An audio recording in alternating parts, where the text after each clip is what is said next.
This is Super Mayor Tiffany Henyard, the people's mayor. So, you guys doing a lot of snitching because I lived it by me being a Democrat, and my very own is the ones that was attacking me. Right. And they're Democrats. Right. So make it make sense. Residents have to really research them and stop listening because they say they're a Democrat don't mean they for you. Mm-hmm. They're normally for themselves. You have to really pay attention and change the narrative that we see right now. Right. Because right now, Republicans are doing a good job to me. This is my opinion. Has learned Tiffany Henyard is not done with politics just yet. The former South suburban politician has moved to Georgia and appears to be running for office there. Tiffany Henyard is trying to get back into politics. So you get voted out, it wasn't even close, in your own village, in the township, where people know your name, they know your face, and know exactly what you did and what you've been accused of. Most people would take that as a sign to say, you know what, maybe we should not go back into politics. Not Tiffany Henyard. She moved to Georgia, and she's running for office again in a brand new state under a brand new party for a seat that controls over $1 billion. And she got caught on a $10,000 default judgment because she didn't pay her rent. Henyard and her boyfriend were accused of not paying the rent for the home they lived in. We're going to talk about that and more. Let's get into it. We getting scrutinized in the media. For what?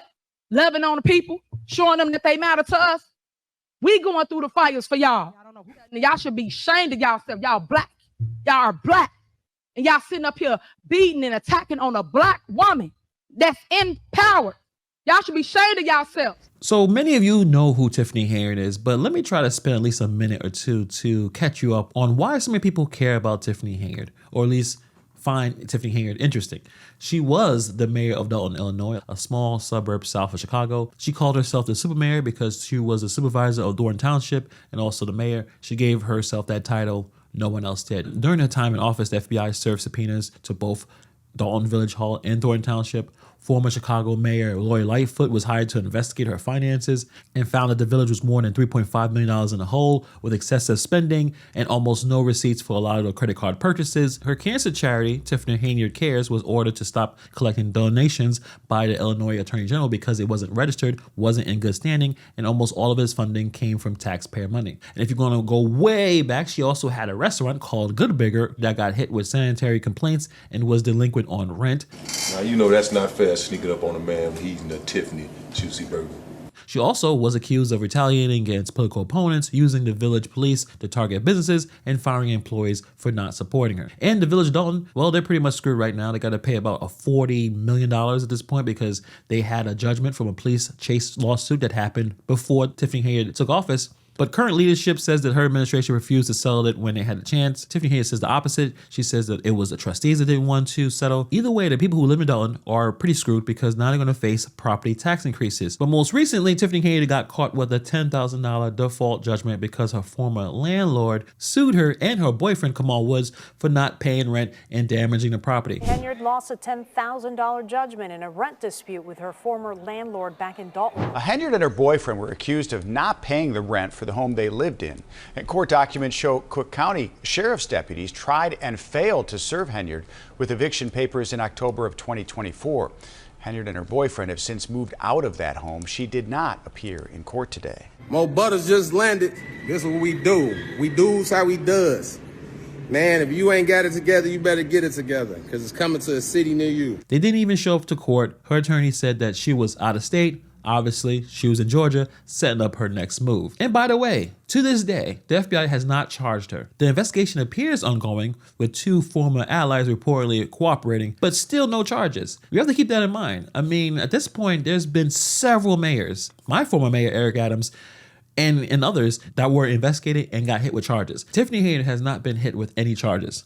But let's go to Georgia. The local board of elections says Tiffany A. Henyard has qualified to run for a district commissioner's job in Fulton County. The longtime Democrat is running as a Republican, will not face any opponents in the primary. February 25th, 2025, Henyard loses the Dolton primary. And then 2 days later, election records showed that she was registered to vote in Georgia. She started promoting herself online as a clothing realtor in Atlanta, running something called A New Wave. She got a personal website branding herself as an author, speaker, advocate, and entrepreneur. She's supposed to come up with a book. She's supposed to come up with a YouTube channel. Who knows? She likes to announce things without much follow through. But then on March 5th, 2026, she walks into the Fulton County Republican Party's office and qualifies herself as a candidate for the board commissioners District 5. Now, Tiffany Henyard was a lifelong Democrat, ran as Democrat in every single time. Trustee, she was Democrat. Mayor, she was Democrat. Township supervisor, she was Democrat. She even sued the Dolton Township Democratic Party when they wouldn't give her the nomination.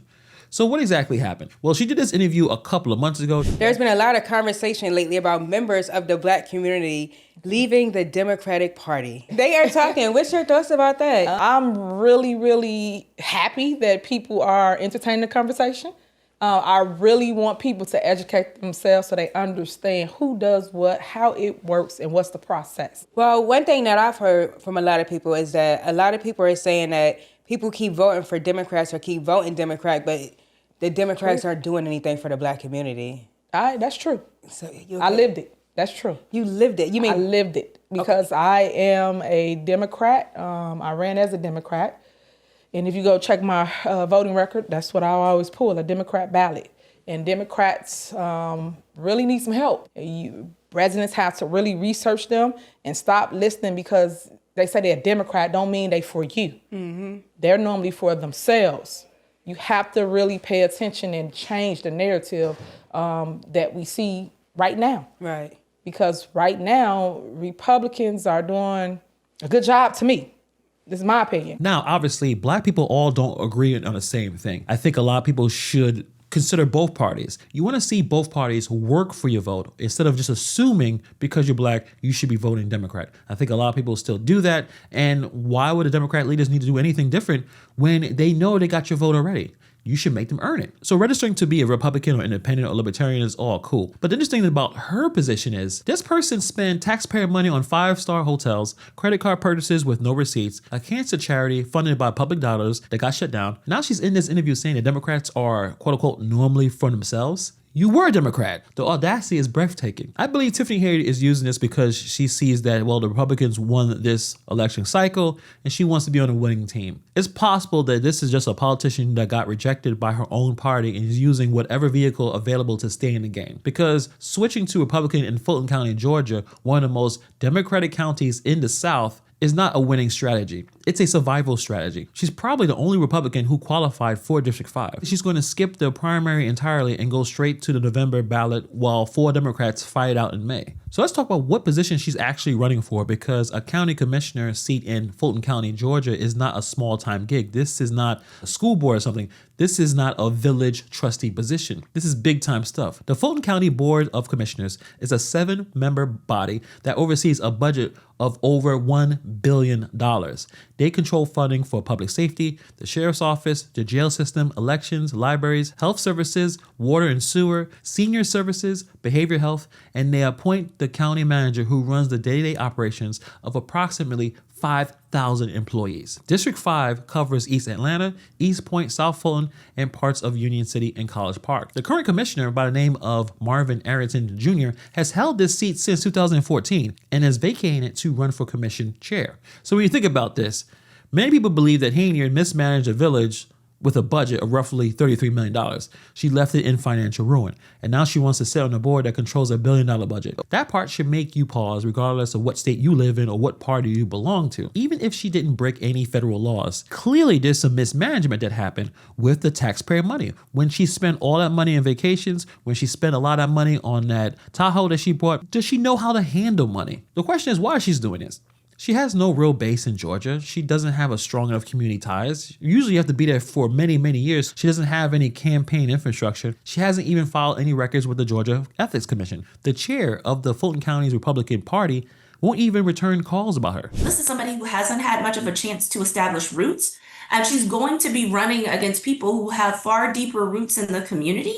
And so that might actually end up being what is her undoing. It may not be because of her scandalous past, but it may be she hasn't lived long enough in this district. So what's the actual play here? I think it's a combination of things. First, name recognition. Running for office gets your name out there in a new city. It gives you a title. Republican candidate for Fulton County Commissioner. Looks better on a bio than ousted mayor under FBI investigation. She's rebranding. She's talking about the clothing store. She's talking about that book, the speaking engagements, and now this candidacy. This is all building a new identity where people may not know her history or may not know her full story. Second, running unopposed in the Republican primary means that she's automatically on a November ballot. That's months of being a candidate with zero competition. And third, once you are a qualified candidate, you can raise money. And we already know how Tiffany Henyard handles other people's money. Her charity got shut down. Her village finances were in shambles. A campaign account is just another pot of money. And think about it. This is someone who compared herself to Jesus Christ and Rosa Parks. I am history. I am the 21st century history. I am your Rosa Parks, your Harriet Tubmans. I am that person. She might generally think that she can pull this off. But can she win? Probably not. District 5 is one of the most heavily Democratic districts of all of Georgia. Georgia law says that you need to reside in a county for at least 1 year to run for a county office. She was registered to vote there in February. She was qualified in March of this year, so that's really tight. WGN even reported that she might not even be legally allowed to assume office even if she won. So her chances are slim to none. And Slim just left the building. She sat there in an interview and said Democrats are normally for themselves. She said that, and many people do believe that, but she was a Democrat. And she did spend taxpayer money on ridiculous personal security details, credit card shopping sprees, and a charity that funneled public money back to her own people. At some point, you just have to step back and just marvel at the audacity. Now going to Georgia and trying to run for office, it is what it is. You pay the fee, you check where you live, and then you're on the ballot. There's no mechanism that says, hey, you left the village tens of millions of dollars in debt and FBI is looking into your finances and looking into what you did. Maybe you should sit this one out. But you know what? Stranger things has happened. Let me know what you guys think about this story in the comments below. Thank you for taking time to watch this video, and I'll see you guys in the next video.